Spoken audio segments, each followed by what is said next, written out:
कल 58 तक 58 तक 59 तक डिस्कस कर लिए थे। 59 के बाद बताइए क्या क्या डाउट्स हैं। मेरे ख्याल से कर लिए होंगे, 20 क्वेश्चन ही थे। 63, 68, 70 एंड 71। ठीक है, चलिए 63 से स्टार्ट करते हैं।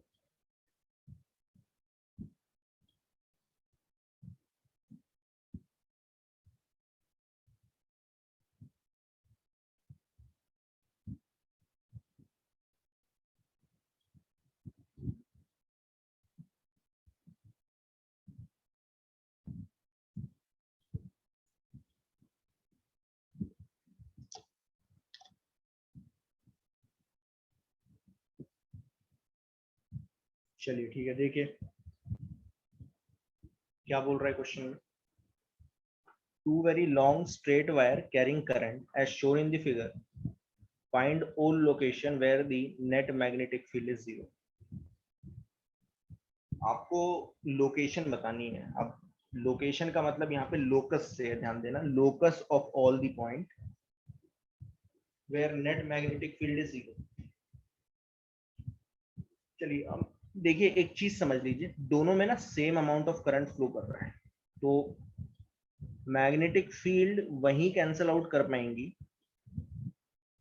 ठीक है, मैग्नेटिक फील्ड वहीं कैंसल आउट कर पाएंगी एक दूसरे को जहां पे वो इक्वल हो और अपोजिट हो। याद करो, जो मैग्नेटिक फील्ड है वो होती है लॉन्ग वायर की वजह से mu naught I by 2 pi R. आई तो सेम जा रहा है, तो मैग्नेटिक फील्ड का मैग्नीट्यूड कहाँ पे इक्वल होगा, किन पॉइंट्स पे इक्वल होगा, उन पॉइंट्स पे इक्वल होगा जहां के लिए आर सेम है। जो पॉइंट दोनों वायर से सेम दूरी पे होंगे वही पॉइंट्स होंगे जहां पे मैग्नेटिक फील्ड जीरो हो सकती है। तो मेरे पास ना अब दो ही ऑप्शन बचते हैं। देखिए जरा क्या है, मैं इस डायग्राम को अलग से बना लेता हूं।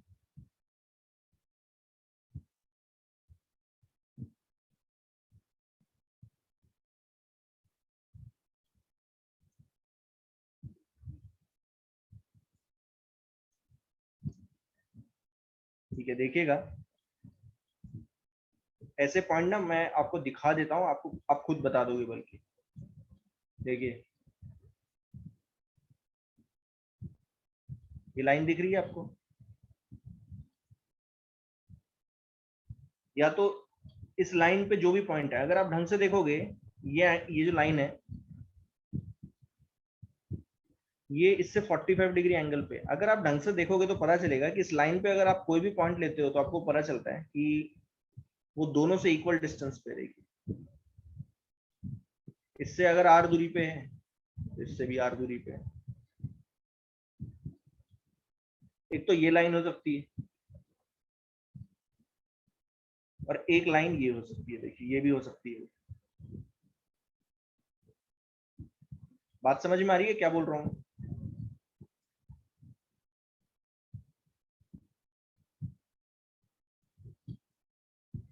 यस। Yes sir. तो हमें पता चल गया कि इन्हीं लाइंस पे जो पॉइंट्स हैं, इन्हीं लाइंस पे, इन दो लाइंस पे जो हरे और ऑरेंज कलर में मैंने दिखाई है, इन्हीं लाइंस पे जो पॉइंट है वहां पे मैग्नेटिक फील्ड या तो जीरो होगी, डेफिनेटली जीरो भी हो सकती है, ऐड भी हो सकती है। ध्यान देना, कैंसल आउट भी, अगर कैंसल आउट करेगी, दोनों मैग्नेटिक फील्ड एक दूसरे को कैंसल आउट कर जाती हैं तो जीरो हो जाएगी, और ऐड अप करेगी तो फिर जीरो नहीं होगी। अब डायरेक्शन देखेंगे हम। अब डायरेक्शन देख लेते हैं। मान लीजिए ये पॉइंट लूं, इस पॉइंट की बात करें, इस पॉइंट पे ये वाला जो वायर है जिसमें नीचे की तरफ 10 एम्पियर करंट फ्लो कर रहा है, इस वायर की वजह से बताएगा इस पॉइंट पे मैग्नेटिक फील्ड किस डायरेक्शन में जाएगी, अंदर जाएगी बाहर।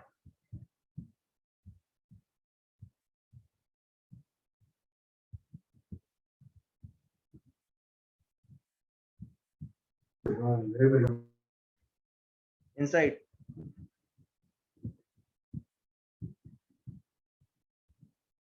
यस। बाहर से। अरे राइट हैंड थंब रूल लगाओ ना, नीचे की तरफ, नीचे की तरफ देखो, नीचे की तरफ जा रहा है। कौन सा पॉइंट लिया है देख लो ना, पॉइंट नहीं समझ में आ रहा है क्या? बाहर आएगी ना सर? बाहर कहाँ आएगी देखो, हाँ बाहर आएगी, सॉरी देखा नहीं, सॉरी देखा नहीं, बाहर आएगी। तो बाहर आ रही है, ठीक है। चलिए इसकी वजह से, इस वाले की वजह से बताओ क्या होगा।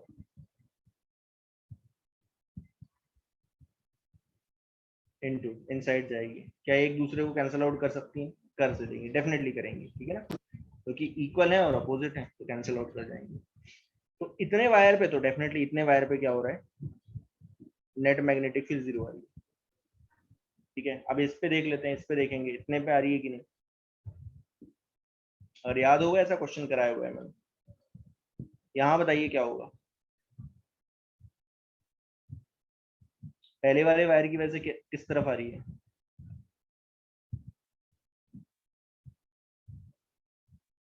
इनटू अंदर जा रही है ना। उल्टा हो जाएगा, देखिए अगर अगर आप ढंग से देखोगे तो आपको पता चलता है कि ये फर्स्ट वाले वायर के बिल्कुल अपोजिट साइड में, जैसे यहाँ पे बाहर आ रही तो इसमें अंदर जाएगी, ऑब्वियस सी बात है। और इसकी वजह से बाहर आएगी। यानी इस लाइन पे अगर आप कोई भी पॉइंट लेते हो, नेट मैग्नेटिक फील्ड जीरो है। अब मतलब मुझे बताओ, इस पे तो जीरो नहीं होगी, इस पे नहीं होगी जीरो, डेफिनेटली अगर करके देख लेना, एक पे जीरो होती है, ठीक है ना। ग्रीन वाली लाइन पे किसी भी पॉइंट पे मैग्नेटिक फील्ड जीरो नहीं हो सकती, दोनों एड अप होंगी। करके देख लेना, ये मैंने पहले भी करवाया था, ठीक है ना, करके देख लेना। अच्छा, इस लाइन की इक्वेशन क्या होती है, y इजिकल टू एक्स, सबको पता है, होती है कि नहीं।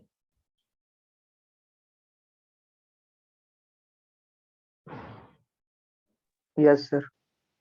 नहीं पता चल रहा तो देखो करके भी दिखा देता हूँ, उसमें कोई बहुत बड़ी बात नहीं है, ठीक है, करके दिखा देता हूँ मैं, देखना जरा भी, देख लीजिएगा कैसे करते हैं, बता देता हूँ, ठीक है।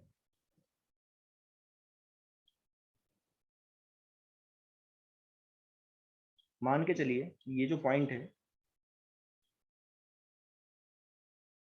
मैं इसको क्यों करके दिखा रहा हूँ, मैं डायरेक्टली इसे करके दिखाता हूँ ना, बैटरी है, मैं इसे करके दिखाऊँ, ठीक है ना, ये वाला, ठीक है, ये छोड़ दीजिए, ये वाला पॉइंट छोड़ दीजिए, इसको छोड़ दीजिए, क्योंकि इस पर तो जीरो आएगी नहीं, ऑब्वियस सी बात है, तो इसे हटा दीजिए, हमें पता चल गया ना कहाँ पे जीरो आ रही है। चलिए अब देखते हैं। ऐसा सोचिए कि इस वायर से ये पॉइंट एक्स दूरी पे है और इससे वाई दूरी पे है। तो पहला वाला वायर जिसमें करंट नीचे की तरफ जा रहा है, इसकी वजह से मैग्नेटिक फील्ड आएगी इस पॉइंट पे, देखिए कितनी दूरी पे, ये पॉइंट एक्स दूरी पे, तो कितनी आएगी, mu naught I upon 2 pi x. समझ में आ गया।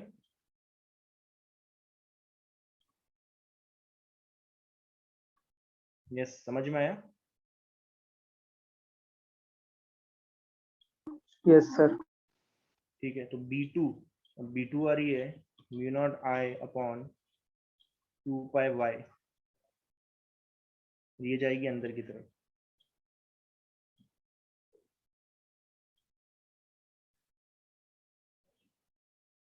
दोनों को ऐड करके जीरो कर दो बस, और कुछ नहीं। दोनों का वेक्टर सम क्या हो जाएगा, जीरो हो जाएगा, या b1 is equal to minus B two, वही चीज है। जैसे ही आप ऐड करके सब्ट्रैक्ट करते हो, तो मतलब ऐड करके जीरो करते हो, तो आपको पता चलता है ये इक्वेशन डायरेक्टली आ जाएगी, म्यू नॉट आई अपॉन, या 2 पाई कॉमन आ गया, 1/x, 1/y is equal to zero, 1/x is equal to minus और 1/y, y is equal to minus X, directly कर सकते हो, y is equal to minus X, ही is the answer. और जो maths वाले हैं उनको तो डायरेक्टली पता है, मैथ्स वालों को कोई, मैक्सिमम मैथ्स वाले ही हैं, आपको पता ही है भाई। ये इक्वेशन जो होती है, इस लाइन की इक्वेशन जो होती है, जो मैं बना रहा हूँ अभी, ये होती है y इजिकल टू एक्स, जो 45 डिग्री पे है। और इसकी कितनी होती है, -x। बस हो गया, ठीक है, 63।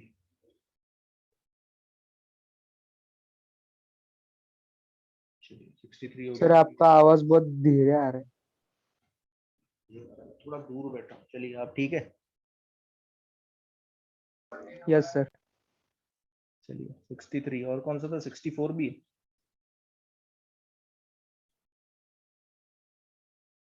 64 तो बन गया होगा ना, 68। 68 अच्छा क्वेश्चन है, उसमें डायरेक्टली तो आता नहीं है। 67 भी है, चलिए 67। चलिए 67 मुझे लगता है कि आपको पूछना नहीं चाहिए था, बट ठीक है, चलिए मैं बता देता हूँ। ये ना डायरेक्ट क्वेश्चन है, डायरेक्ट क्वेश्चन है ये, एक्चुअल में कुछ नहीं है इसमें। देखिएगा क्या होगा, बल्कि ये याद ही कर लीजिएगा, आप इसे देख के ही बता पाओगे कि मैग्नेटिक फील्ड कितनी है। इसका आंसर कितना है, 0। ऐसा क्यों है मैं आपको बता देता हूँ, ध्यान से समझना है, ध्यान से समझना। अगर कॉन्सेप्ट समझ में आ गया तो एकदम कर पाओगे। क्या है, ध्यान देना। मान लीजिए 2 पैरेलल वायर है, ध्यान से समझना इस चीज को। और अगर ये समझ में आ गया तो अगले क्वेश्चन में भी मदद मिल जाएगी, ठीक है? ध्यान से समझना इसको। ये है पैरेलल वायर, 2 पैरेलल वायर,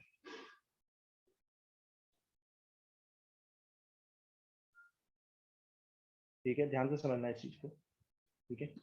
दोनों में अगर सेम डायरेक्शन में करंट जा रहा है और बिल्कुल पैरेलल है, और मैं बिल्कुल एक बीच में पॉइंट ले लूं और पूछूं इस पे मैग्नेटिक फील्ड कितनी है, आप डायरेक्टली 0 बता दोगे। आगे समझ में कि नहीं आया?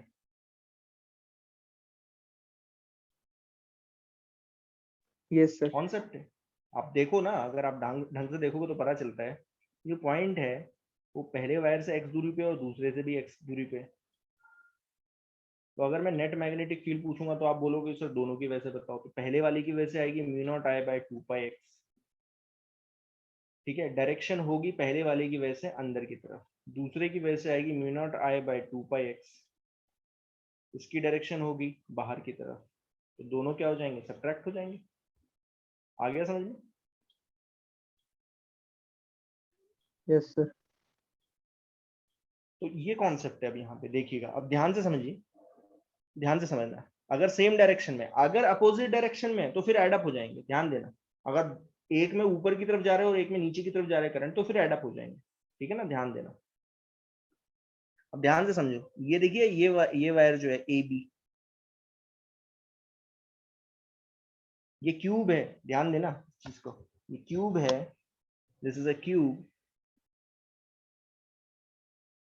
और क्यूब में भी आपसे मैग्नेटिक फील्ड पूछिए उसके सेंटर पे, बिल्कुल सेंटर पे। अब थोड़ा ध्यान दो, आपको पता चलता है कि ए बी के वायर के पैरेलल एक वायर है, देखिए जीएफ, दिख रहा है सभी को? Yes sir. क्या ये दोनों पैरेलल हैं? हाँ सर। तो इन दोनों की वजह से जो मैग्नेटिक फील्ड होगी पी पे, वो होंगी equal and opposite, they will cancel out each other. समझ में आ गया? Yes sir. चलिए अब एच जी के बारे में देखते हैं। एच जी, तो एच जी के बिल्कुल पैरेलल, देखिए ये पैरेलल नहीं है, कहीं ले लो कि सर एच जी के तो ए बी पैरेलल है ना, बिल्कुल उसके अपोजिट साइड में देखो, बिल्कुल अपोजिट साइड में ये बी सी। इन दोनों की वजह से जो मैग्नेटिक फील्ड है वो एक दूसरे को क्या कर देगी, कैंसल आउट कर देगी पी पे, ठीक है? 0 आ गई। फिर और देखिए और कौन से वायर हैं, देखिए। हाँ डीसी भी पैरेलल है, लेकिन एक ही प्लेन पे देखना है, प्लेन अलग अलग नहीं होना चाहिए, एक ही प्लेन देखो। आप ऐसे सोचो कि ये देखो, ये एक ही तो प्लेन बन गया, तो यहाँ पे प्लेन बनाना पड़ेगा। आप ऐसे ऐसे आपको एक डायगोनल प्लेन बनाना पड़ेगा। देखिए डायगोनल प्लेन है ऐसे, ये डायगोनल प्लेन पे। ऐसे तो आप बोलोगे कि सर एच जी के तो 3 पैरेलल वायर है, डेफिनेटली है, लेकिन आपको थोड़ी सी चालाकी करनी है। आपको वही देखना है कि एक प्लेन में ही तीनों आ जाए, एक प्लेन में ही वायर आ जाने चाहिए दोनों, और पॉइंट भी आ जाना चाहिए, तो वो एक ही है बीसी, ठीक है? वैसे ही ए एच देखो, अब ए एच में करंट ऊपर की तरफ जा रहा है, ए एच के बिल्कुल पैरेलल एक वायर है C F, such that A H C F और ये जो पॉइंट पी है वो एक ही प्लेन में आ रहे हैं। इन दोनों की वजह से जो मैग्नेटिक फील्ड होगी पी पे, एक दूसरे को कैंसल आउट कर देगी। वैसे ही अब ये देखो, एच ई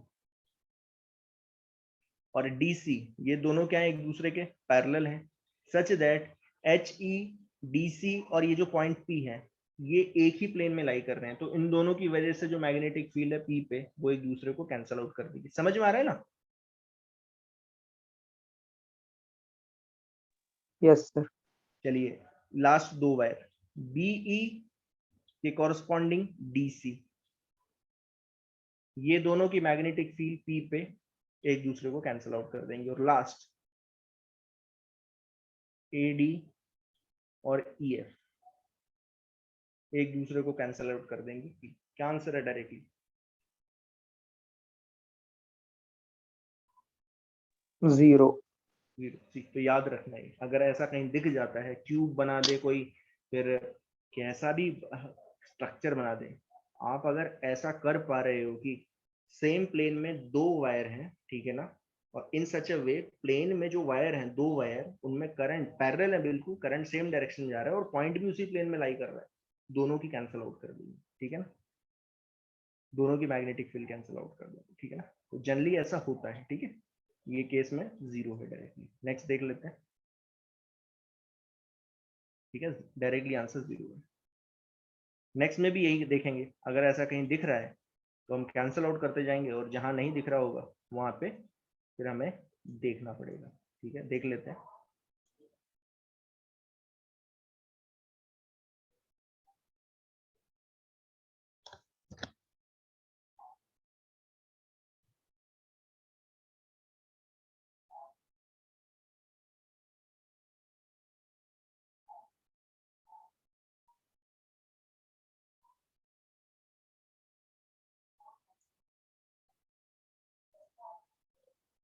चलिए देख लेते हैं। चलिए, कौन मुझे बताएगा किन किन वायर की वजह से मैग्नेटिक फील्ड 0 आ रही है? पी पे बोला ना, point P is the centre of the cube. और मुझे बता दे, दिखने में तो वैसे मैं पॉइंट ले लेता हूँ, बेटर ही है मैं पॉइंट ले लूँ, क्योंकि डायरेक्टली तो दिखेगा नहीं। A B C D E F G और एच, बताइए किन किन वायर की वजह से मैग्नेटिक फील्ड 0 हो जाएगी सेंटर पे। पैरेलल देखना है, A B and E F देख लेते हैं। A B and E F, बहुत बढ़िया, A B and E F की वजह से मैग्नेटिक फील्ड कैंसिल आउट कर दी जाएगी। मैं लिखते जा रहा हूँ यहाँ पे, A B and E F की magnetic field will cancel out each other. चलिए और बताइए, और कोई है क्या?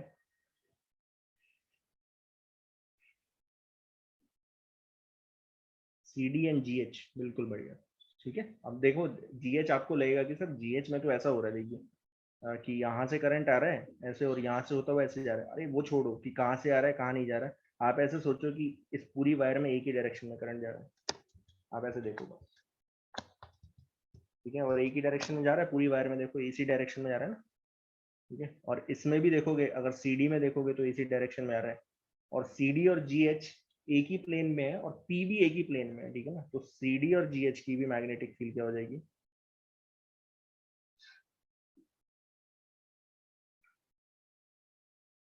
Will cancel out each other.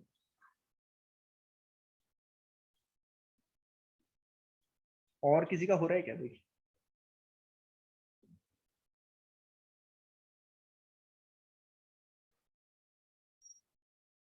नहीं हो रहा ना किसी का? No sir. तो अब मेरे पास 4 वायर बचते हैं, कौन कौन से? B C, G F, A H and D E, ठीक है। अब ये देखना है मुझे, ठीक है। चलिए, अब पहले देखूंगा ए एच और डी ई।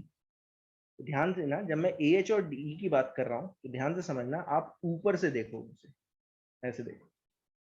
पहले मैं ए एच और डी के बारे में बात कर रहा हूँ, जब आप ऊपर से देखोगे तो आपको देखो क्या पता चलेगा, देखिए ध्यान से समझना। ए एच एंड डी, कौन मुझे बताएगा? ऊपर से देखूंगा तो ए एच में करंट कहाँ जा रहा होगा, अंदर जा रहा है प्लेन के अंदर कि बाहर आ रहा है?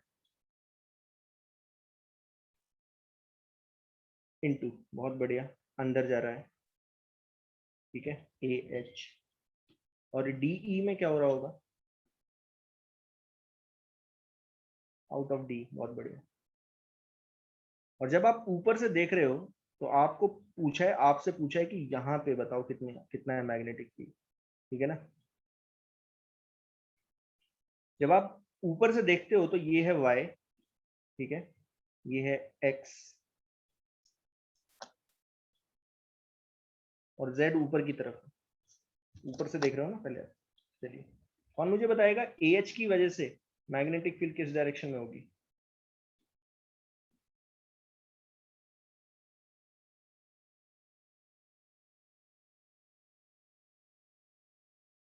Plus Y axis. थोड़ा देखना पड़ेगा, माइनस वाई नहीं, अरे भाई ऊपर जा रहा है करंट, देखिए अभी आप ना जब प्लेन में मैं बनाता हूँ ना तो बना ही नहीं पाते हो डायरेक्शन मैग्नेटिक फील्ड। ये देखिए ये जा रहा है मैग्नेटिक फील्ड ऐसे, प्लेन में जा रही है, देखिए ऐसे, देखिए ऐसे,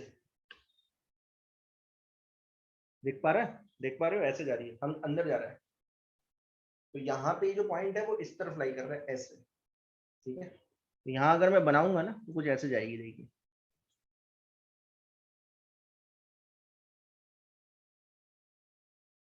आया समझ में कि नहीं आया?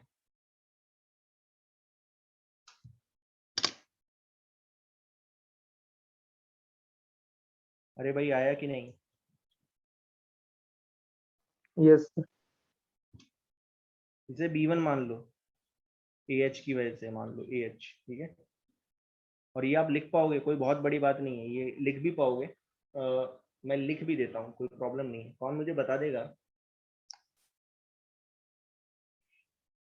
ये डिस्टेंस कितना होगा?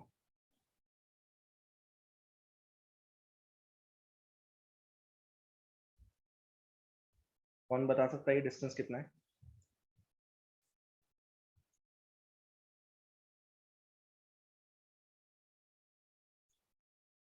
चलिए ये बता दीजिए, चलो अगर ये बता पाए तो मैं बता दूंगा।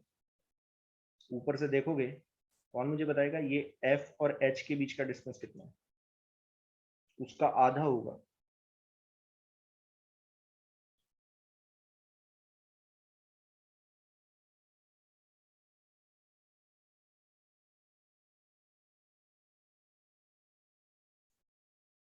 कितना है? √2a। √2 है, बहुत बढ़िया। इसका आधा कितना है? हाफ ही होगा ना, ऑब्वियस सी बात है, ऊपर से देख a रहे हो यार ना, A/√2, बहुत बढ़िया। तो AH की वजह से जो मैग्नेटिक फील्ड आएगी वो आएगी μ0I, क्योंकि और डेफिनेटली आप बोलोगे कि सर एंगल भी तो बताओ, एंगल भी तो बता दो, एंगल बताओ। तो एंगल देखने के लिए आपको साइड से देखना पड़ेगा। देखिए ध्यान से समझना इस चीज को। वैसे पहले मैं आपको आंसर ही बता देता हूँ, इसका आंसर क्या है, ठीक है ना, फिर मैं इसका मैग्नीट्यूड निकाल के दिखाऊंगा, ठीक है। देखिए AH की BH की वजह से इस तरफ आई, D की वजह से देखिए कहाँ आएगी, तो D की वजह से देखिए ऐसे आएगी, ऐसे अंगूठा ना ऐसे जा रहा है, देखिए ऐसे, दिख रहा है?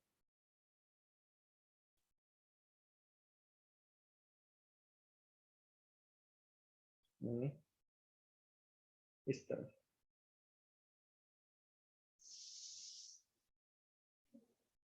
देखिए, ध्यान से समझना इस चीज को। ये था 45 और ये है 90, ये 90 है, ठीक है। तो ये 45 हो जाएगा, ये 45 है, डेफिनेटली 45 है, ठीक है। देखिए इन दोनों का कौन सा कंपोनेंट कैंसल आउट हो रहा है?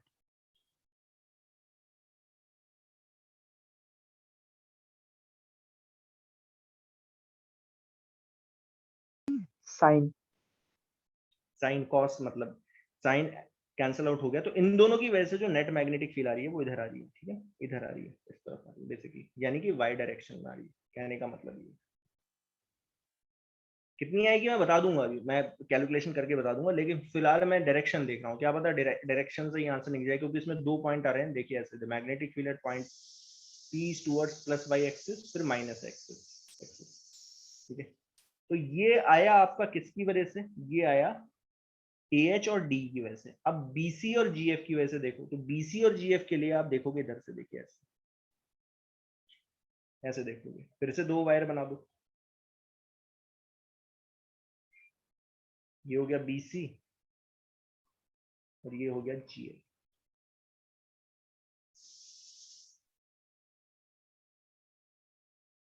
BC में जो करंट आ रहा है वो अगर आप देखोगे तो पता चलेगा मेरी तरफ आ रहा है, तो मैं कैसे दिखाऊंगा इसे? मेरी तरफ मतलब अपवर्ड दी प्लेन, आप ऐसे सोचिए, और GF में अंदर की तरफ जा रहा है, यानी कि ऐसे दिखाऊंगा। और क्योंकि मैं ऐसे देख रहा हूं, ध्यान देना, ऐसे देख रहा हूं, तो मुझे ये दिख रहा है y एक्सिस, ये दिख रहा है z, और x आता हुआ दिख रहा है ऊपर की तरफ। ये चीज समझ में आ रही है सभी को?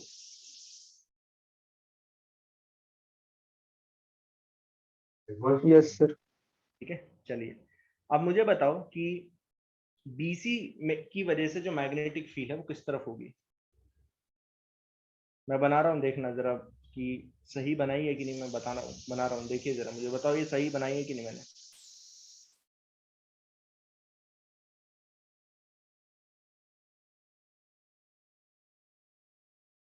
आया समझ में कि नहीं आया? हाँ सर। ठीक है, बीसी की वजह से ये 90 है, ये 45 हो गया, ये 45 हो जाएगा और ये 45 हो जाएगा। ठीक है, और वैसे ही अगर जीएफ की वजह से देखोगे तो जीएफ की वजह से मैग्नेटिक फील्ड आएगी आपकी इस तरफ। देखिए आ रही है कि नहीं, डायरेक्शन आप ही देखो, डायरेक्शन तो मैं बना रहा हूँ, आप खुद देखिए। ठीक है, तो जीएफ की वजह से आएगी इस तरफ। अब मुझे बताओ फिर से वही चीज, अगर ये 45, ये 45, ठीक है, तो ये भी 45, क्योंकि ये एंगल 90 है और ये भी 90 है। ठीक है, तो ये 45 हो जाएगा, ये भी 45 और ये भी 45। ठीक है,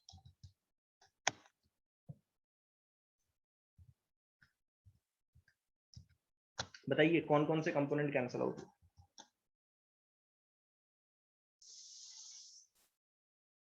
सबके कॉस कंपोनेंट ऐड हो रहे हैं, बहुत बढ़िया। तो आपको एक चीज पता चल रही है कि इसके भी बीसी की वजह से मैग्नेटिक फील्ड और जीएफ की वजह से मैग्नेटिक फील्ड पी पॉइंट में उसके कॉस कंपोनेंट उड़ गए। ठीक है ना, तो ये वाला कंपोनेंट बचा ना बेसिकली, नेट मैग्नेटिक फील्ड जो आई इसकी वजह से भी वाई डायरेक्शन में आई। तो नेट मैग्नेटिक फील्ड किस डायरेक्शन में है? इन दोनों की वजह से भी वाई डायरेक्शन में, इन दोनों की वजह से भी वाई डायरेक्शन में। तो net magnetic field basically Y direction में, net magnetic field is in Y direction only.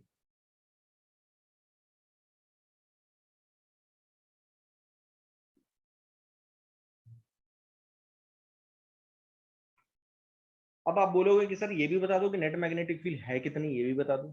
तो मैं क्या करता हूं, ध्यान देना, क्योंकि 45 डिग्री एंगल है, सारी मैग्नेटिक फील्ड वाई एक्सिस से 45 डिग्री बना रहे हैं। ठीक है ना, तो कॉस और साइन कंपोनेंट क्या होंगे, एक ही होंगे। तो मैं एक की वजह से निकाल के 4 से इंटू कर दूंगा, क्योंकि चारों का वाई कंपोनेंट ऐड हो रहा है। ठीक है ना, तो जो नेट मैग्नेटिक फील्ड होगी, ध्यान देना, वो वाई डायरेक्शन में है।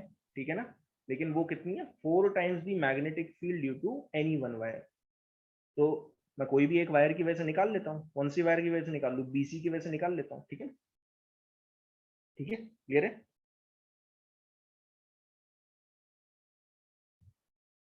अरे भाई आया समझ में कि नहीं आया? Yes sir. अब बीसी की वजह से जो निकालना है ये है बड़ा थोड़ा सा दिक्कत वाला काम। थोड़ा थोड़ा सा दिक्कत वाला काम है, लेकिन ज्यादा नहीं है। ध्यान देना, ध्यान से समझना, ध्यान से समझना। यहाँ पे बना के दिखा रहा हूँ, ये है बीसी, देखिए ये बीसी है, देखिए ये बीसी है वायर। यहां से एक लाइन ड्रॉ करी, ध्यान देना, यहां से एक लाइन ड्रॉ करी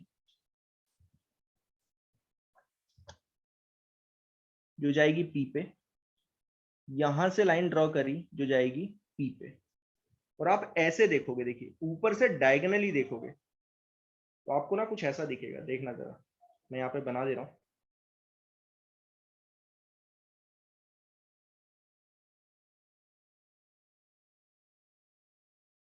ये बीसी वायर, अभी आपने बताया कि ये जो लेंथ है ये कितनी है, बताएगा कोई? ये अभी आपने बताई है कितनी है, ये वाली लेंथ कितनी है? आया समझ में सभी को? हाँ सर। a/√2 है, ये आपने ही बताया मुझे। ठीक है, a/√2। ठीक है, कैसे पता चला? आप बोलोगे सर कैसे पता चला आपको, तो देखो ये यहां से यहां तक जो लेंथ है, यहां से यहां तक जो लेंथ है उसका हाफ है बेसिकली। तो यहां से यहां तक लेंथ कितनी है, a√2, तो उसका हाफ है। ठीक है, चलिए कौन मुझे बताएगा ये वाली लेंथ कितनी होगी?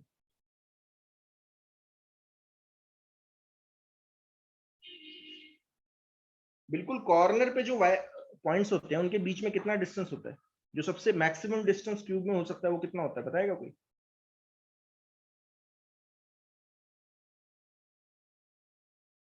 10वीं का क्वेश्चन है ये।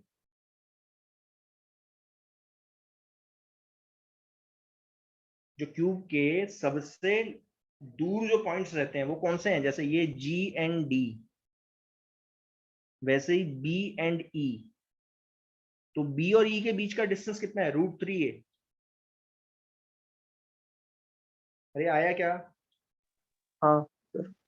तो √3 का हाफ कितना होगा?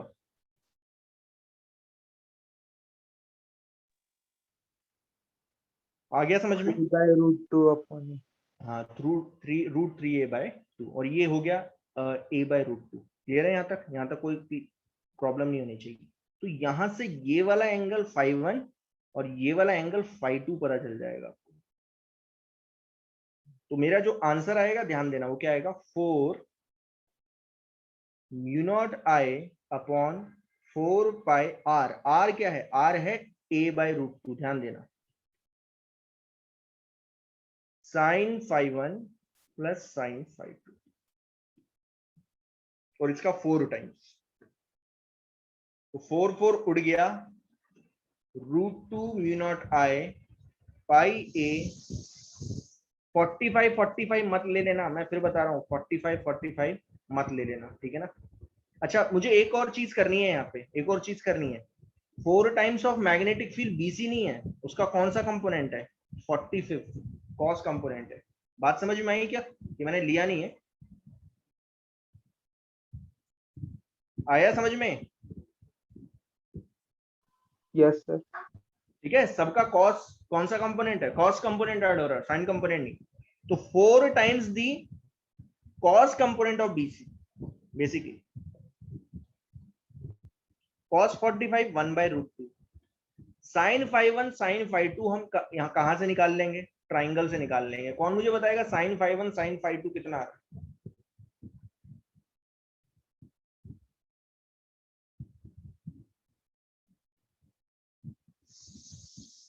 ये a/2 है, ठीक है, a/2 है, ये भी a/2 है। कौन बताएगा sin φ1 sin φ2 कितना है?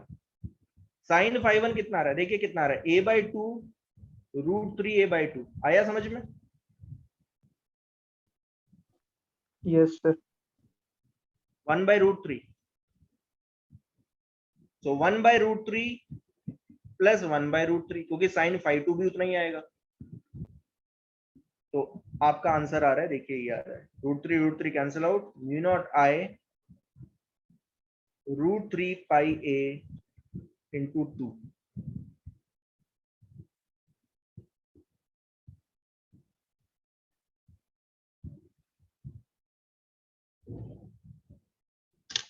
कुछ आया समझ में?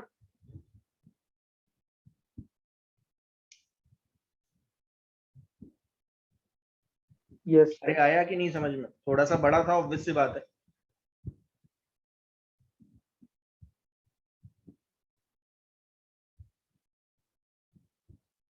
थोड़ा सा डायरेक्शन बस आपको देखनी थी, लेकिन अगर मैं सिंपल आंसर देखूं तो वो तो पता ही चल रहा है, it is net magnetic field Y direction में। एक ही ऑप्शन दिख रहा है इसमें, net magnetic field Y direction, ठीक है।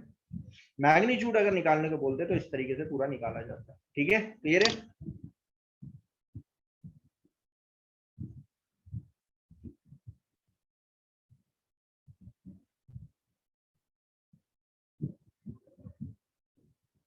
चलिए ठीक है, नेक्स्ट क्वेश्चन बताइए कौन सा है।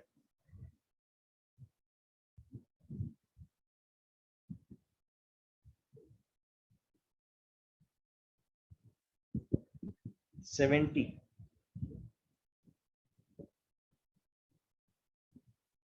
ओके 70 देखिए।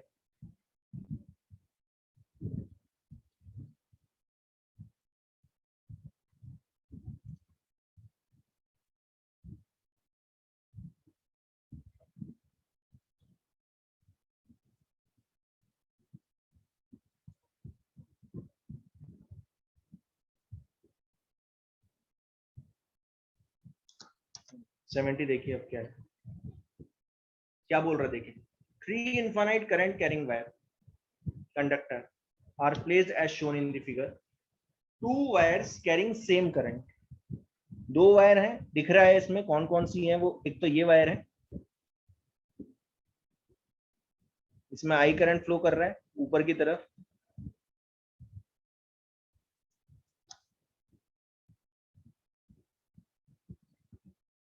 और एक ये वायर है,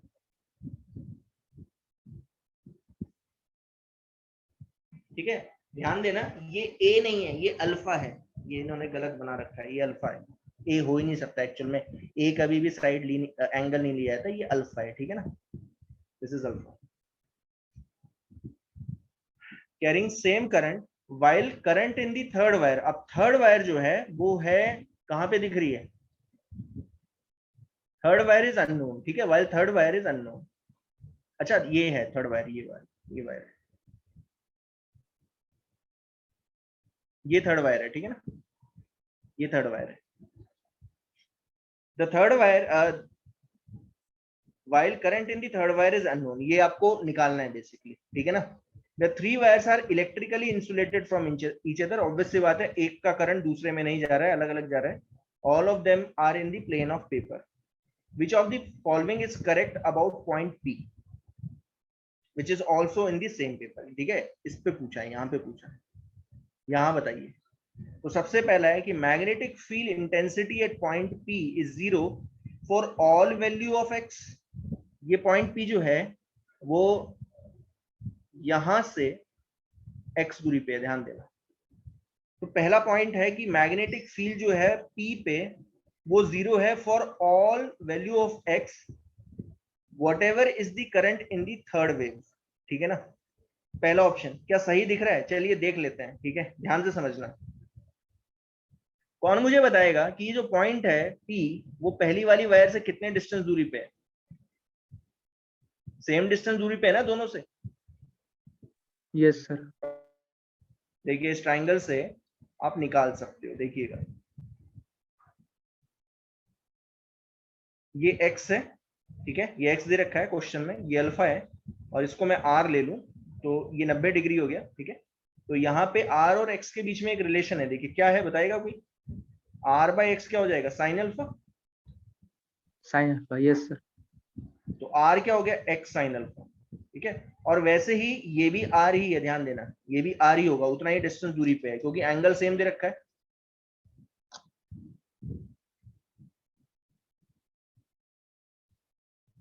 ये भी r ही होगा क्योंकि ये एंगल भी अल्फा ही दे रखा है। अब डायरेक्शन के बारे में बात करेंगे, ठीक है। पहली वाली वायर की वजह से जो मैग्नेटिक फील्ड आएगी, इस वाली वायर की वजह से, ध्यान देना, ये जो वायर है, ये वाली वायर, इसमें करंट जा रहा है नीचे की तरफ, तो यहाँ पे जो मैग्नेटिक फील्ड आएगी वो आएगी ऊपर की तरफ, देखिए सही है कि नहीं।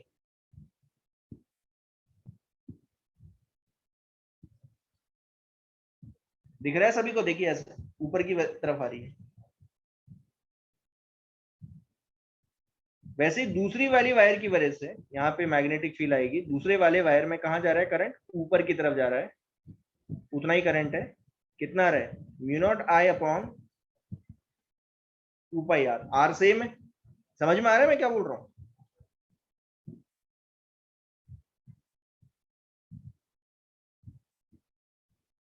Yes sir. ये भी ऊपर की तरफ है, देखो, अरे है कि नहीं। हाँ सर। तो दोनों क्या हो रही हैं, add up. Both will add up, B1 and B2 will add up. तो मुझे बताओ पहला ऑप्शन सही है कि नहीं।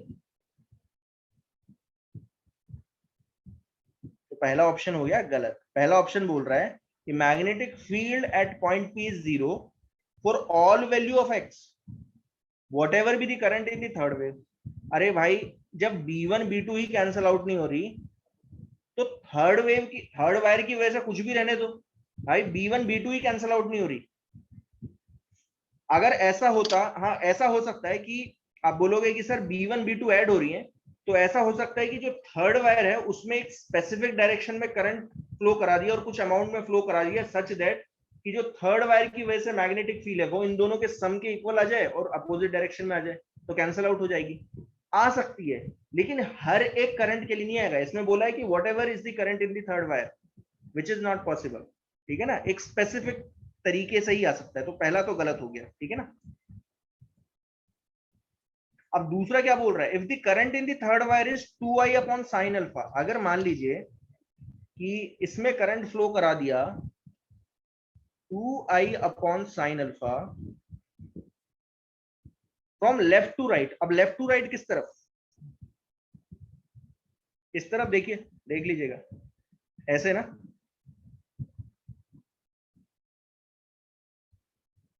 आ रहा है समझ में?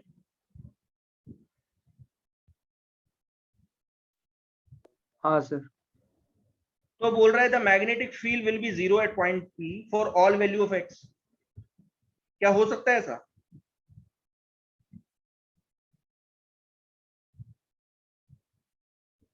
नहीं हो पाएगा ना, नो क्योंकि अगर थर्ड वायर की वजह से देखें, और थर्ड वायर देखिए ध्यान से समझना, ये पहली की वजह से थी, दूसरे की वजह से भी बाहर की तरफ, और अगर आपने थर्ड वायर भी ले लिया, ये थर्ड वायर ले लिया जिसमें करंट ऐसे फ्लो कर रहा है, तो अभी भी मैग्नेटिक फील्ड किस तरफ है, थर्ड वाले वायर की वजह से किस तरफ आ रही है वहां पे,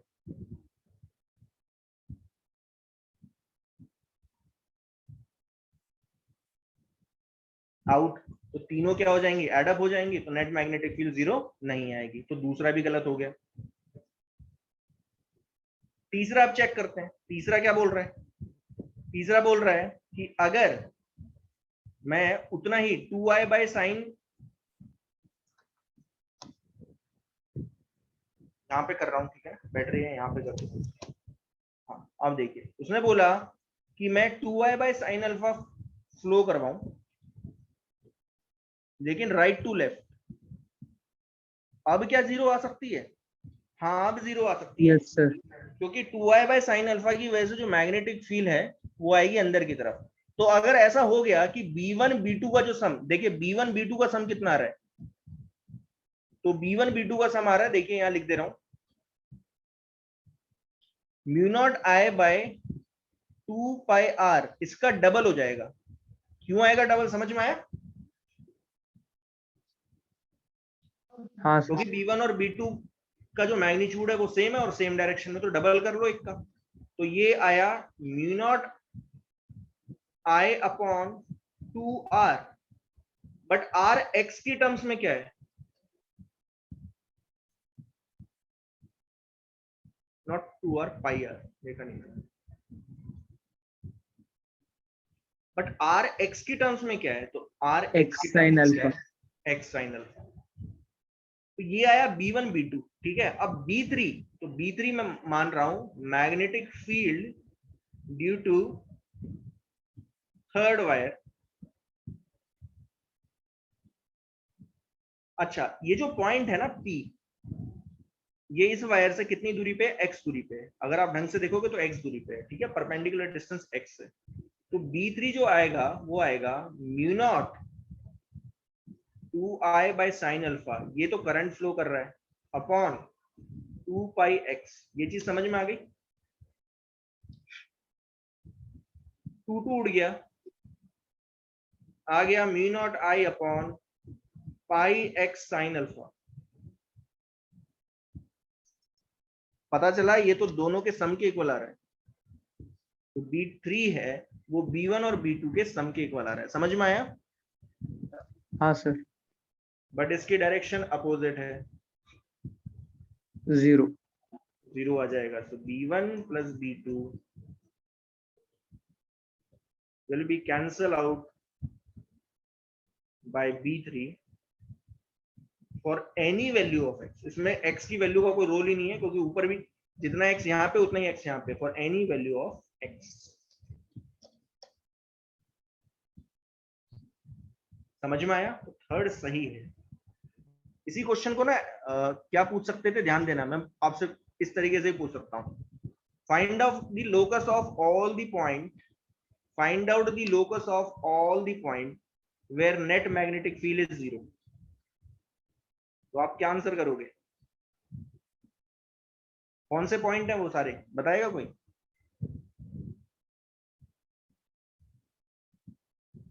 ये सारे पॉइंट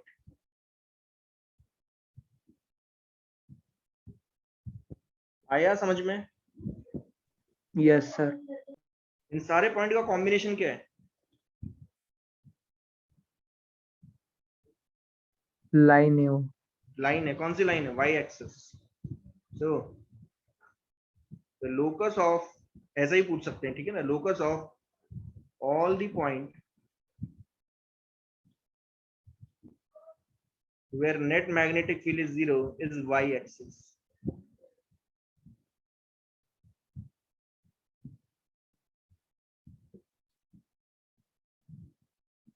और y axis की इक्वेशन क्या होती है? x equal to 0। चलिए, क्लियर हुआ, समझ में आ गया? Yes sir. और पूछिए। 70 वाला कौन सा था? ये 70 था।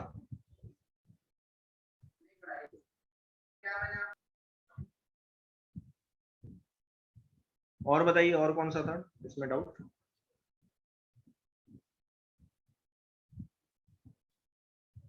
इकहत्तर भी, 71।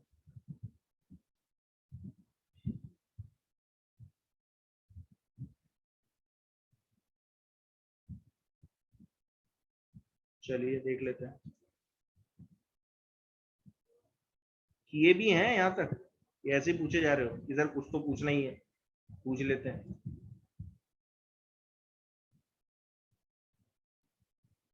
ओके चलो।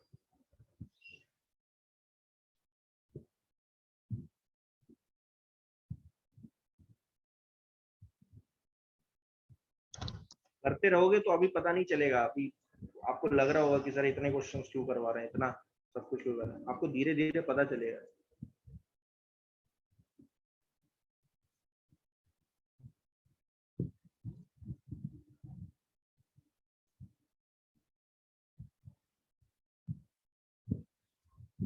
अब एटलीस्ट आप कोई भी बुक उठा के देख लेना, at least magnetic effect of current के आप क्वेश्चंस बना लोगे।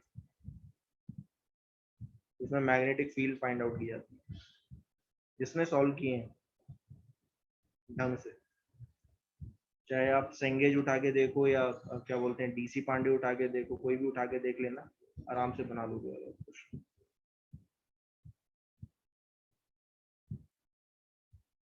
क्या बोल रहा है देखिए, the battery is connected between 2 point A and B on the circumference of uniform conducting ring of radius R and resistance capital are.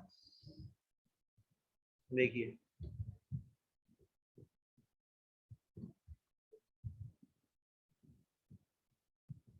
कोई भी 2 पॉइंट लो,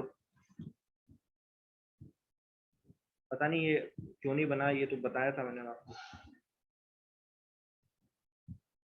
ए और बी कोई भी 2 पॉइंट है सर्कमफ्रेंस पे।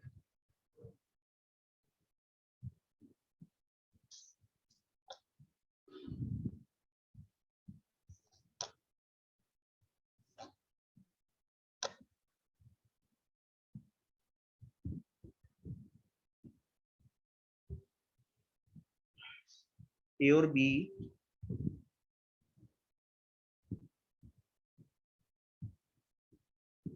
ये ए हो गया और ये बी हो गया, 2 पॉइंट है on the circumference of uniform conducting ring of radius R, इसका रेडियस है are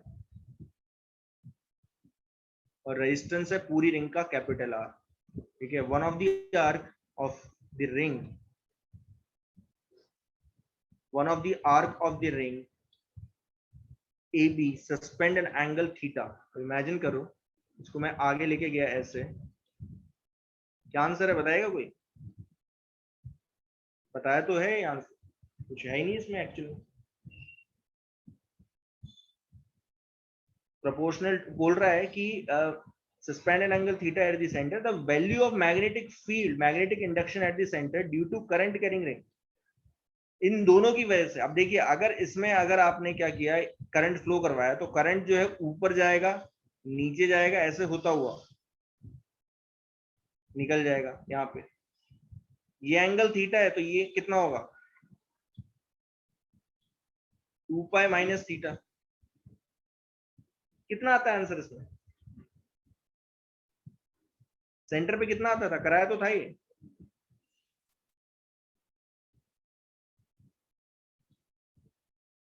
zero for any value of theta. Why, ऐसा क्यों है? ऐसा इसलिए है क्योंकि आप कोई भी थीटा रखो, मान लीजिए आपने थीटा यहाँ पे 60 रखा और तो ऊपर वाला हो गया 300, तो भाई ऊपर वाली वायर जो है ज्यादा रेजिस्टेंस ऑफर करेगी, नीचे वाली कम करेगी, तो ऊपर कम करंट जाएगा, नीचे ज्यादा करंट जाएगा। तो ऊपर वाली वायर की वजह से जो सेंटर पे मैग्नेटिक फील्ड आएगी वो कम आएगी, आएगी उतनी। बात समझ में आई मैंने क्या बोला? दोनों की वजह से इक्वल एंड अपोजिट आती है, याद करो मैंने बताया था ये mu naught I by 4 pi R alpha होता है ना, yes sir. Mu naught upon 4 pi R, ये तो सेम है। आई अल्फा ऊपर वाले के लिए और नीचे वाले के लिए सेम आता है, बताया था ना ये। हाँ सर। तो ऊपर वाले की मैग्नेटिक फील्ड और नीचे वाले की magnetic field equal and opposite होगी for any value of alpha, for any value of theta. यहाँ पे अल्फा की जगह बस थीटा लिख देना, बस और कुछ नहीं, for any value of theta.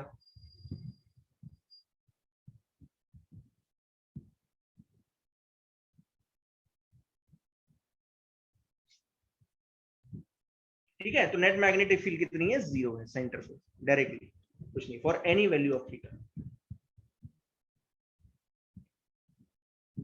ठीक है, ये केस करवाया हुआ है, अगर देख लेना, एक क्वेश्चन करवाया था बिल्कुल ऐसा ही, और मैं वहां पे मैंने बताया था कि जहां पे भी एटलीस्ट ये वाला पार्ट देख लो, ये वाला पार्ट देखो कि जिसमें आपको पता चल रहा है कि ये एक सर्कल है जिसमें सरकमफ्रेंस पे कोई भी 2 पॉइंट लिए ए बी, करंट एंटर कर रहा है, तो ऊपर वाला जिसकी लेंथ ज्यादा है उस वाले वायर में करंट कम जाएगा, ये आई होगा कम, ऊपर वाले में कम होगा, थीटा है ज्यादा, नीचे वाले का थीटा है कम, बट क्योंकि थीटा कम है तो जो नीचे वाला वायर है वो कम रेजिस्टेंस ऑफर करेगा, तो करंट ज्यादा जाएगा। इन सच ए वे कि इन दोनों का प्रोडक्ट ऊपर वाले रिंग के लिए, आर्क के लिए, और नीचे वाली रिंग आर्क के लिए सम रहता है, इन दोनों का प्रोडक्ट इक्वल रहता है, आई थीटा। ठीक है, so I theta for upper arc is equal to I theta for lower arc। ये चीज याद रखना, और दोनों की वजह से जो मैग्नेटिक फील्ड है वो इक्वल है, अपोजिट है। ठीक है ना, magnetic field due to upper arc is equal and opposite to magnetic field due to lower arc, so they will cancel out each other।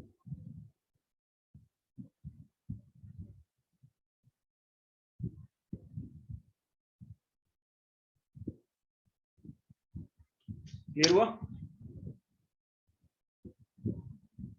Yes sir. ठीक है, तो डी इज द आंसर। चलिए और बताइए, और कौन सा है?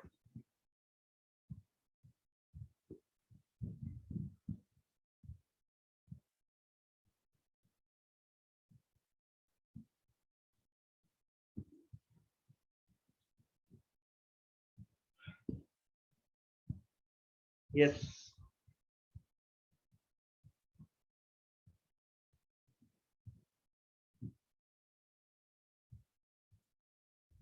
हो गया, बाकी किए नहीं है, 10 ही किए हैं। Yes sir.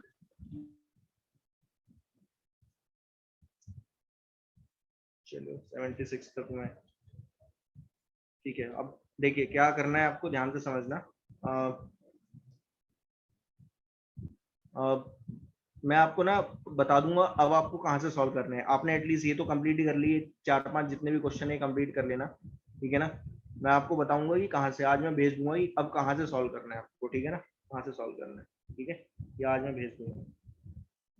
ठीक है, फिर बता रहा हूँ, एटलीस्ट कोशिश करो कि हर हफ्ते 40 से 50 क्वेश्चन तो सॉल्व करो यार। 40-50 क्वेश्चन क्या होते हैं, मुझे पता है आप लोगों के पास टाइम कम है, लेकिन 40-50 क्वेश्चन यानी कि आप वीक में हर दिन जो है आप सिर्फ 10 क्वेश्चन भी सॉल्व करते हो, मोर देन नथिंग।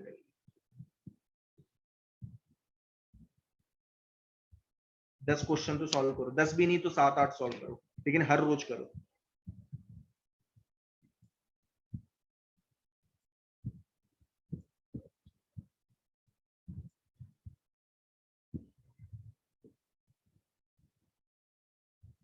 सर अभी गैल्वेनोमीटर के करने हैं ना?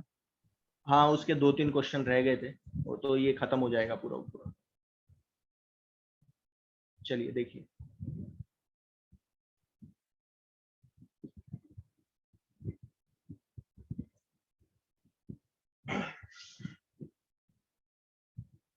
ये एक अरेंजमेंट है जिस, देखिए ध्यान से समझना। मैं आपको एक चीज बता देता हूँ, ये क्वेश्चन तो चलो बाद में होगा, पहले मैं आपको एक चीज बता देता हूँ। इसको बोलते हैं हाफ डिफ्लेक्शन मेथड, जो मैं बताने वाला था। ठीक है, ये आपके डायरेक्टली वैसे आप ऐसे सोचो कि डायरेक्टली तो नहीं पूछा जाएगा, लेकिन हाँ ये आपका प्रैक्टिकल है। प्रैक्टिकल में हाफ डिफ्लेक्शन मेथड जो है आपके सिलेबस में है। तो ध्यान देना, हाफ डिफ्लेक्शन मेथड से आप क्या फाइंड आउट करते हो। अगर आपसे कोई पूछ ले कि हाफ डिफ्लेक्शन मेथड है क्या और उससे क्या फाइंड आउट करते हैं, तो आप क्या बताओगे? ध्यान से समझना। It is used to find out the resistance of galvanometer.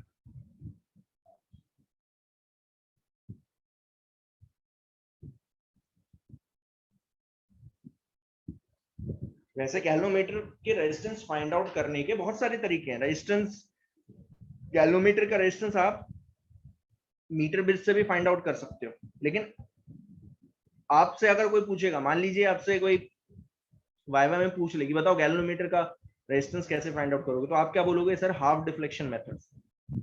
उसके अलावा आप बता सकते हो कि सर इसके अलावा भी मेथड है, इसके अलावा क्या मीटर बिट से भी फाइंड आउट कर सकते हो, क्योंकि गैल्वेनोमीटर बेसिकली क्या होता है, अंदर कॉइल होती है। तो कॉइल का रेजिस्टेंस ही क्या होता है? गैल्वेनोमीटर का रेजिस्टेंस होता है बेसिकली। तो कॉइल का रेजिस्टेंस फाइंड आउट कर सकते हैं, मीटर बिट से फाइंड आउट कर सकते हैं। मैं आपको हाफ डिफ्लेक्शन मेथड बता रहा हूँ, ठीक है ना, कि कैसे फाइंड आउट करेंगे। इसके लिए अरेंजमेंट होता है, ध्यान देना। आप समझ लो इस चीज को। देखिए क्या होता है, सर्किट कैसे बनता है। ये वैसे भी सर्किट आप करोगे सॉल्व, ध्यान देना, ये आपको करवाना, ये सिलेबस में है आपके प्रैक्टिकल, ध्यान देना प्रैक्टिकल है। लेकिन एक बैटरी ली जाती है, बैटरी में क्या कनेक्ट किया जाता है, ध्यान देना। एक रेजिस्टेंस बॉक्स कनेक्ट किया जाता है। रेजिस्टेंस बॉक्स आप लोगों को सबको पता है क्या क्या होता है।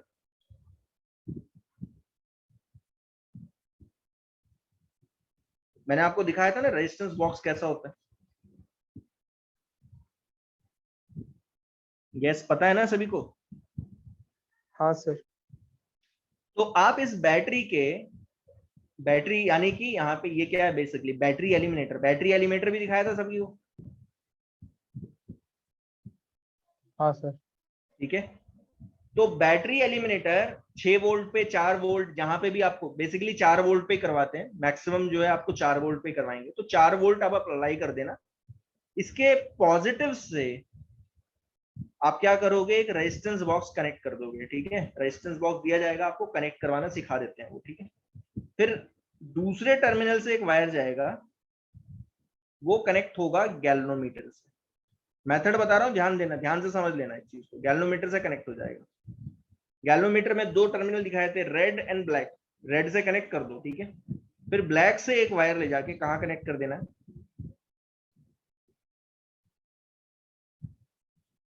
बैटरी के नेगेटिव से।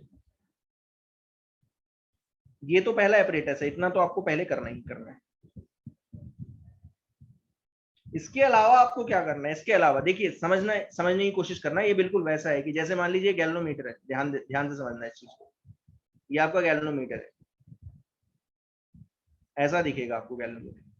यहाँ पे एक टर्मिनल, यहाँ पे एक टर्मिनल, वायर गया ऐसे, ऐसे होता हुआ ऐसे, ठीक है। अब आपको क्या करना है, इसके साथ एक और सर्किट जोड़ना है। कौन सा, ध्यान देना। यहीं से जहां पे आपने ये जो रेड वाला टर्मिनल है, यहीं से एक वायर निकालनी है। तो यहाँ पे निकालने का तरीका कुछ ऐसा है, देखिए यहाँ से ऐसे, ठीक है। एक की लगानी है और यहाँ पे एक शंट रेजिस्टेंस लगाना है। शंटिंग बोलते हैं इसे, ठीक है ना। शंट मतलब पैरेलल में रेजिस्टेंस लगाना है, ठीक है। इसको बोलते हैं शंट रेजिस्टेंस बॉक्स।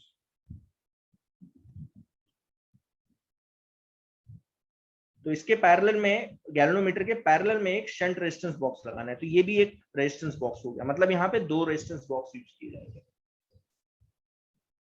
और दूसरी वायर जो है कहाँ डाल देनी है, ब्लैक वाले टर्मिनल में, ठीक है। तो यहाँ पे अगर मैं दिखाऊंगा तो कुछ ऐसा हो जाएगा, देखिए ऐसे होता हुआ। सर्किट समझ में आया?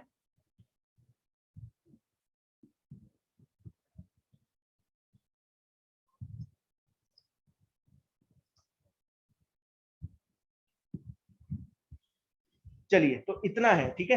अब शुरू में हाफ डिफ्लेक्शन मेथड में क्या करते हैं, ध्यान देना। ये जो की है इसको ऑफ रखोगे इनिशियली। की1 को कैसे रखोगे आप, ऑफ रखोगे। की1 को, ये जो की है इसे ऑफ रखोगे। तो अगर ऑफ रखोगे तो आपको पता चलेगा कि जो करंट है वो कौन सा पाथ लेगा। जैसे ही आप इसे ऑन करते हो सर्किट को, तो कौन सा पाथ लेगा,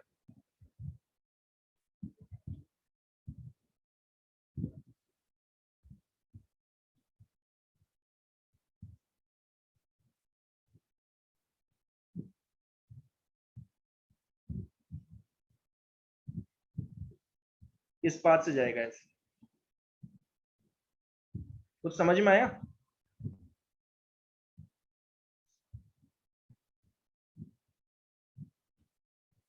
ऑफ कोर्स पहले आपको की1 को ऑफ रखना है। ध्यान देना शुरू में कैसे करते हैं।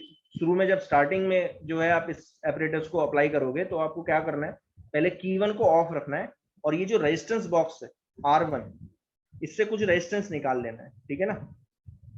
कोई भी रेजिस्टेंस निकाल सकते हो, जनरली 2000, 3000, 4000 ओम, जितना निकाल सकते हो निकाल लेना। एक रेजिस्टेंस निकालना है, कोशिश करना ज्यादा से ज्यादा निकाल पाओ, ठीक है ना। 6000, 7000 के करीब निकालना। Initially K1 is off and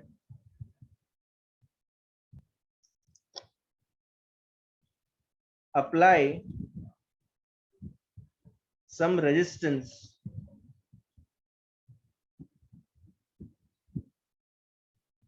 on R1। बात समझ में आई क्या बोल रहा हूं मैं?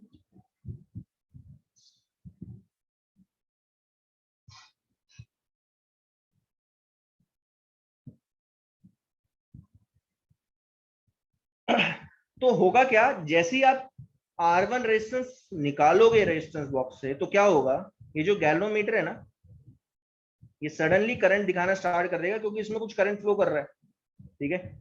तो इसका पॉइंटर है ना कहीं जाके रुकेगा। आप ऐसे सोचो, जनरली क्या होता है, यहां से लेके यहां तक 30 डिविजन होते हैं, तो एक पर्टिकुलर डिवीजन पे जाके रुक जाएगा। कोशिश करना कि जो पॉइंटर है आपका इवन डिवीजन पे रुके। इवन डिवीजन मतलब जैसे 2, 4, 6, 8, 10, 12, 14 कोशिश करोगे। अगर मान लीजिए 7 पे रुक रहा है, ठीक है, तो आपको 8 तक लेके आना है, तो कुछ रेजिस्टेंस और निकाल लेना इस रेजिस्टेंस बॉक्स से। ये वाला जो रेजिस्टेंस बॉक्स है इससे कुछ और रेजिस्टेंस निकाल लो, ठीक है। जितना ज्यादा रेजिस्टेंस निकालोगे, पॉइंटर उतना ही कम टर्मिनल पे जाके, कम डिवीजन पे जाके रुकेगा, ठीक है। जितना कम निकालोगे उतना पॉइंटर आगे बढ़ जाएगा, आगे जाएगा, ठीक है ना। समझ में आया कि नहीं? आपको कोशिश करनी है कि ये जो टर्मिनल है, ये जो पॉइंटर है, ये कहां पे जाके रुके, इवन डिवीजन। तब तक आपको रेजिस्टेंस निकालते चलना है, ठीक है ना।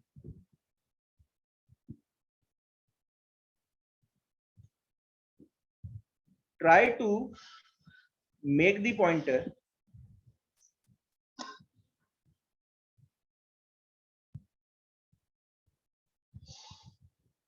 to stop at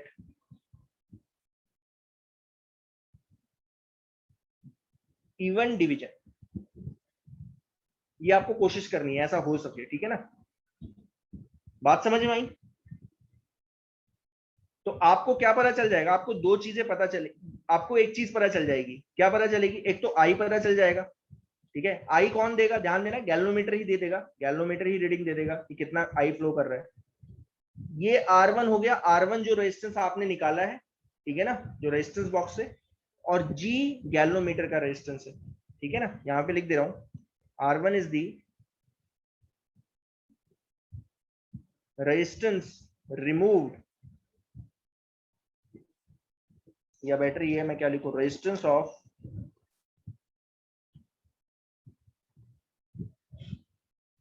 resistance box. ये आप फाइंड आउट कर लोगे, ऑब्वियस सी बात है। आपने कितना रेजिस्टेंस निकाला है वो आपको पता चल जाएगा। और जी यहाँ पे क्या है, रेजिस्टेंस ऑफ गैल्वेनोमीटर।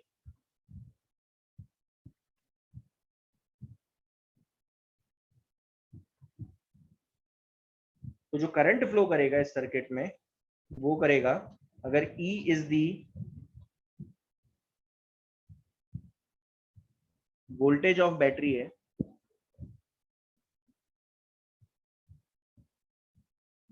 तो जो करंट फ्लो करेगा वो करेगा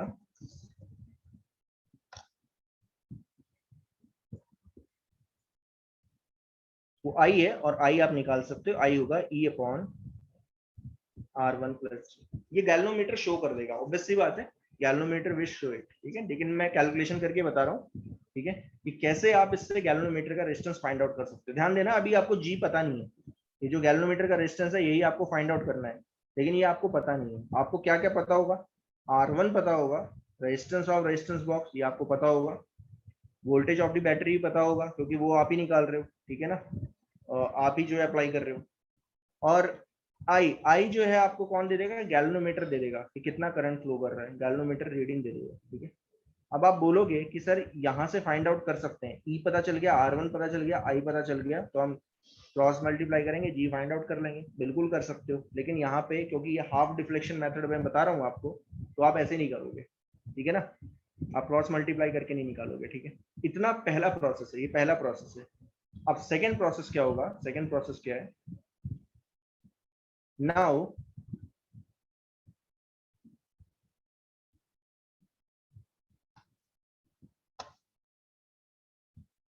apply the key one। जैसे ही आप जो की थी उसको ऑन करते हो,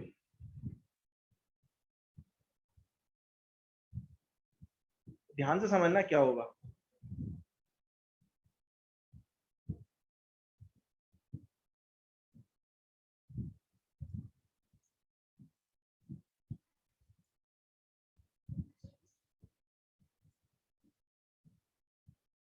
जैसे ही आप की अप्लाई करते हो,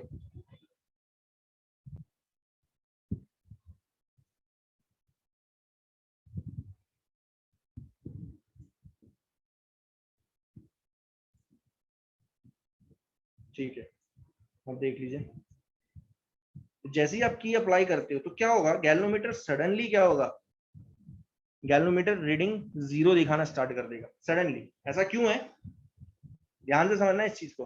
as you apply the key, the galvanometer will show 0 deflection.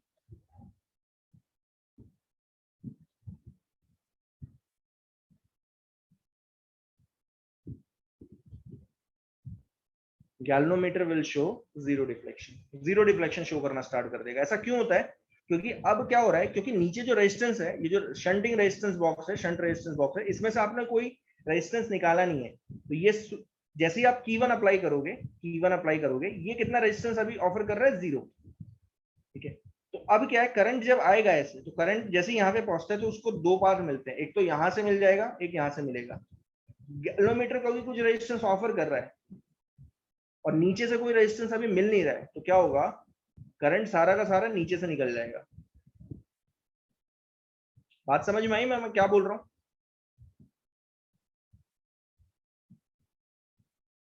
अरे भाई बता दे चलो,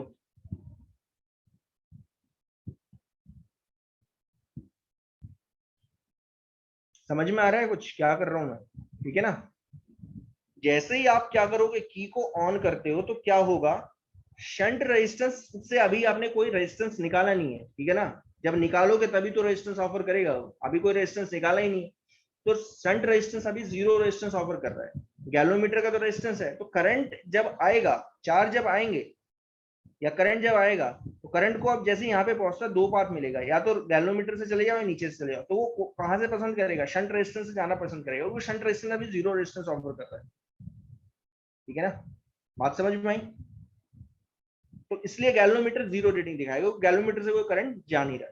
अब आप क्या करोगे, अब आपका क्या काम है, अब शंट रेजिस्टेंस से रेजिस्टेंस निकालना स्टार्ट करोगे। ध्यान देना, now we have to remove resistance from shunt resistance box। Shunt resistance box से आप क्या करोगे, रेजिस्टेंस निकालना स्टार्ट करोगे। लेकिन निकालने का मतलब यहाँ पे क्या होता है कि जैसे ये रेजिस्टेंस बॉक्स है, अब इसमें क्या होता है कि यहाँ पे कीज लगी रहती हैं, ऐसे ये कीज लगी हुई है ऐसे, और हर एक की के सामने जो है रेजिस्टेंस लिखा रहता है। जैसे यहाँ पे लिखा होगा 100 ओम, यहाँ लिखा है 200 ओम, यहाँ लिखा है 300 ओम। कहने का मतलब ये है कि आपने अगर ये की निकाल ली तो इसका मतलब 300 ओम अब ये ऑफर करना स्टार्ट कर देगा। अगर 300 के साथ साथ 200 और निकाल ली, ये दोनों की निकाल ली, तो अब ये 300 प्लस 200 500 ओम ऑफर करना स्टार्ट कर देगा। कहने का मतलब ये, ठीक है। तो ध्यान से समझना अब क्या है बेसिकली कि जैसे ही आप अब रेजिस्टेंस निकालना स्टार्ट करोगे तो नीचे से भी अब करंट को क्या मिलना स्टार्ट हो रहा है, रेजिस्टेंस मिलना स्टार्ट हो रहा है, ठीक है। गैल्वेनोमीटर तो ऑफर कर ही रहा था, नीचे से भी क्या हो रहा है, अब रेजिस्टेंस मिलना स्टार्ट हो रहा है। तो आप कब तक रेजिस्टेंस निकालते जाओगे, तब तक निकालते जाओगे जब तक गैल्वेनोमीटर पहले के मुकाबले हाफ डिफ्लेक्शन शो ना करे। जैसे यहां पे जो डिफ्लेक्शन था, जैसे इवन में था, अब इवन मान लीजिए यहां पे वो 10वें डिफ्लेक्शन पे है, ध्यान देना 10वें डिवीजन पे है, ठीक है। तो यहां पे जब तक वो 5 डिवीजन ना दिखाना स्टार्ट कर दे, या कहने का मतलब ये है कि अगर ये एंगल थीटा है, ध्यान देना ये एंगल थीटा था, 10th डिवीजन के कॉरस्पॉन्डिंग जो एंगल थीटा है, अब आप रेजिस्टेंस निकालते जाओगे कब तक, ध्यान देना कब तक निकालोगे, तब तक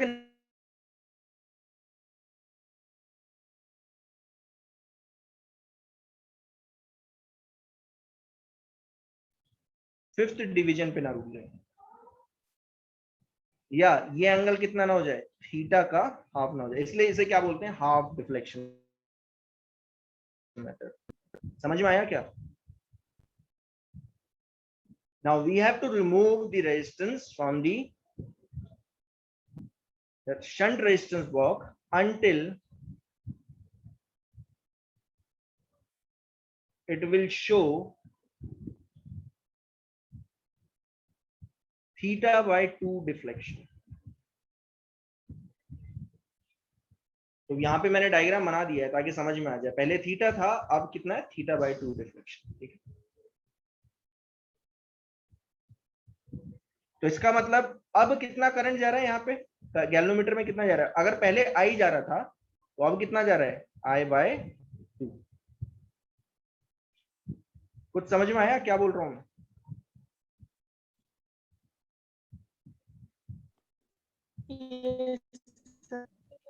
अगर पहले आई जा रहा था तो अब कितना जा रहा होगा, आई बाय 2 जा रहा है, ठीक है ना, ऑब्वियस सी बात है, आई बाय 2 जाएगा, ठीक है। अब ये करंट निकाल लेते हैं, ये करंट कितना होगा, ये जो करंट है ये अभी निकाल लेता हूं और इसको आई बाय 2 कर दूंगा, क्योंकि आई तो पता है, ये जो करंट है, ये जो करंट है ना, इसमें जो करंट है वो निकाल लेता हूं, अभी इस सर्किट को सॉल्व करके निकाल लेता हूं और उसको क्या कर दूंगा, आई बाय 2। आई पता है, देखिए ये आई पता है, ठीक है ना, तो इसका हाफ कर दूंगा और कुछ नहीं। अच्छा अब कैसे करें, इसमें कितना करंट फ्लो करेगा ये कैसे निकालें, इस सर्किट को सॉल्व करके निकालेंगे।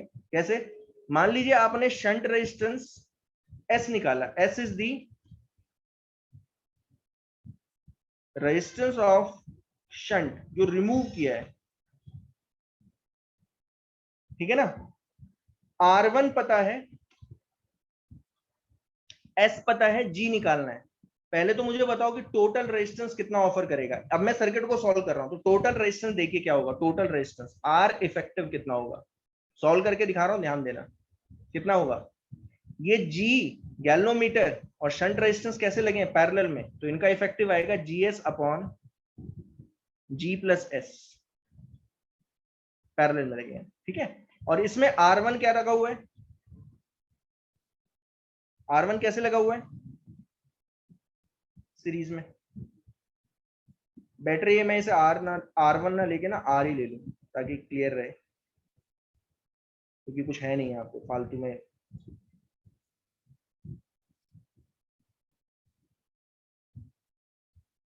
मैंने R1 ले रखा है, R ही ले लेता हूँ, बेटर ये। चलिए, तो ये जो रेजिस्टेंस ऑफर कर रहा है, ध्यान से समझना, ये ऑफर कर रहा है GS, अब कैलकुलेशन है और कुछ नहीं है, GR SR upon G plus S.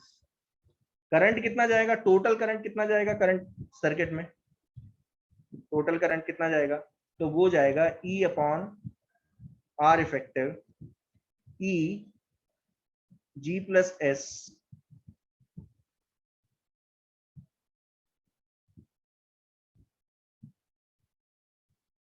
GS GR SR, इतना जाएगा। ये टोटल आ रहा है, देखिए ऐसे टोटल आ रहा है। यहां से मान लीजिए क्या I1, अच्छा ये I1 भी निकाल सकते हो आप, क्योंकि ये दोनों रेजिस्टेंस पैरेलल में लगे हुए हैं, गैल्वेनोमीटर और शंट रेजिस्टेंस पैरेलल में लगे हुए हैं। तो जो I1 जाएगा वो जाएगा टोटल का कितना, बताया था ना कैसे करते थे, S upon G plus S.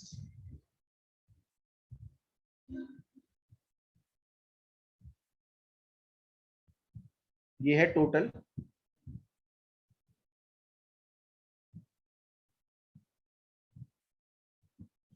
ये G plus S cancel out हुआ तो इतना करंट जा रहा है।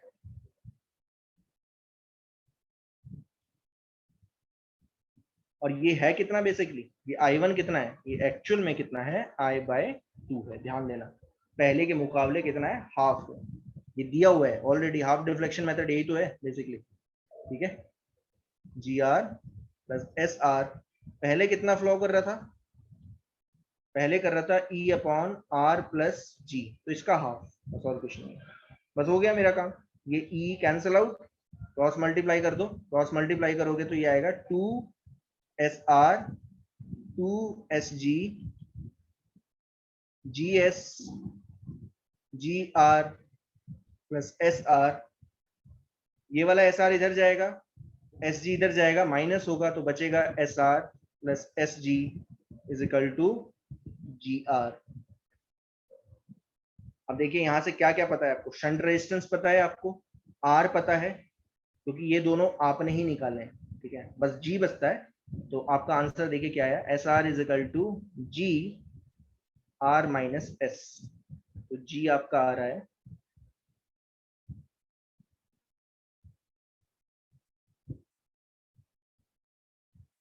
इतना। याद रखिएगा, बहुत इंपॉर्टेंट फॉर्मूला है, ठीक है ना। शंट रेजिस्टेंस R S, ठीक है। शंट रेजिस्टेंस आप निकालोगे, कब तक निकालोगे, जब तक वो θ/2 डिफ्लेक्शन शो ना कर दे। और R भी आपने ही निकाला था, पहले तो आपने ही R निकाला था ना, शुरू में जो R निकाला था ये आपने ही तो निकाला था, तो आपको ये कैपिटल R भी पता होगा और शंट रेजिस्टेंस भी पता होगा आपको, इस फॉर्मूले में डाल देना, गैल्वेनोमीटर निकल जाएगा। बात समझ में आ गई क्या? Yes sir. ठीक है, क्वेश्चन देख लेंगे बाद में, ऐसा कुछ नहीं है, मेरे ख्याल से आपको थ्योरी समझ में आ जानी चाहिए, that is more than enough, ठीक है। और यही आपको जो है प्रैक्टिकल में कराया भी जाएगा, प्रैक्टिकल में है भी आपके, और अगर ये आपको समझ में आ गया, कुछ नहीं है प्रैक्टिकल, आप फिर आप समझ लोगे, कुछ नहीं बचेगा उसके लिए आप, ठीक है। चलिए, हाँ मैं अभी शो कर शेयर ही कर देता हूँ, ठीक है, चलिए ठीक है, थैंक यू, ओके।